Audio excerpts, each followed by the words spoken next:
May 17th, 2013. Following a canal. Last night I slept in a narrow strip of trees pinched between the road and a canal.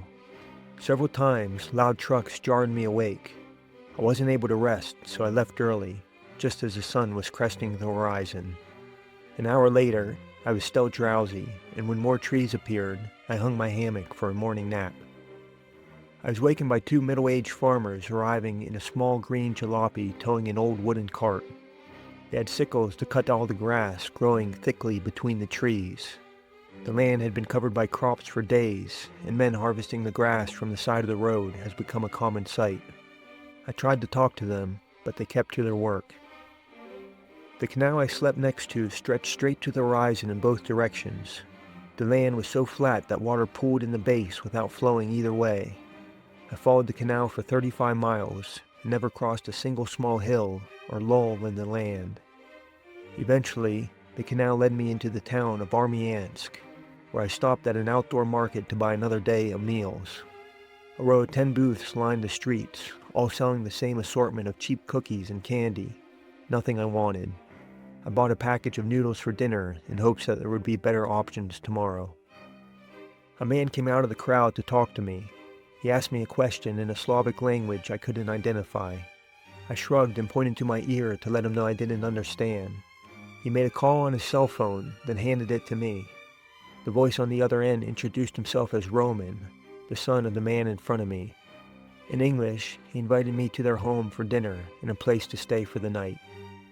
The father walked me to a concrete apartment building, a perfect representation of Soviet-era housing. Inside, bare light bulbs cast shadows down drab concrete hallways. We were going to the 9th floor, which made the stairs a bad option. There was an elevator, but it was too small to fit both myself and my gear. I set my bags in the hallway with the father, and he held the door while I squeezed inside, standing my bike straight up on its back wheel to get it to fit. The father and I did not have a common word between us, but we did have a moment of clear understanding. As I stepped inside the elevator, about to abandon all of my gear with him, I hesitated and looked at him questioningly. The look of a parent saying, "Tell me the truth," to a child caught in a lie. He knew exactly what I was accusing him of and reacted with understanding. Shaking his head no, he crossed his heart with his finger, a gesture so sincere that it transcended our spoken language, and I decided to trust him. I arrived at the apartment, and the father followed shortly after with my bags. I entered a small living room nearly filled by 2 recliners and a TV.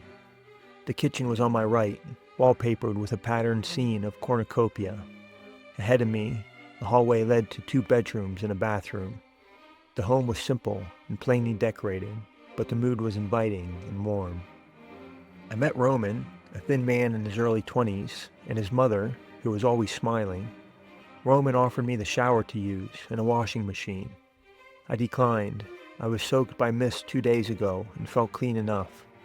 He furrowed his brow in confusion and said, "No, take a shower." His basic English didn't allow for a nuanced suggestion, but I wasn't offended. I so rarely bathe that I've lost the contrast between feeling dirty and clean. At this point, I'm not sure what would be required for me to crave a shower. The 5 sweaty days since my last one were not enough. I cleaned myself, then joined the family and a neighbor around the small kitchen table for dinner. Roman's mother had cooked a wonderful feast of soup, sausage, salad, bread, mashed potatoes, fish, wine, and vodka. I felt happy to be around them, and there was a lot of laughter as we ate. Tonight, I'm sleeping in the parents' bedroom while they sleep on the recliners in the living room.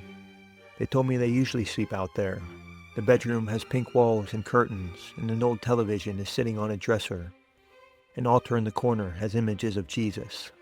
I feel grateful for their kindness.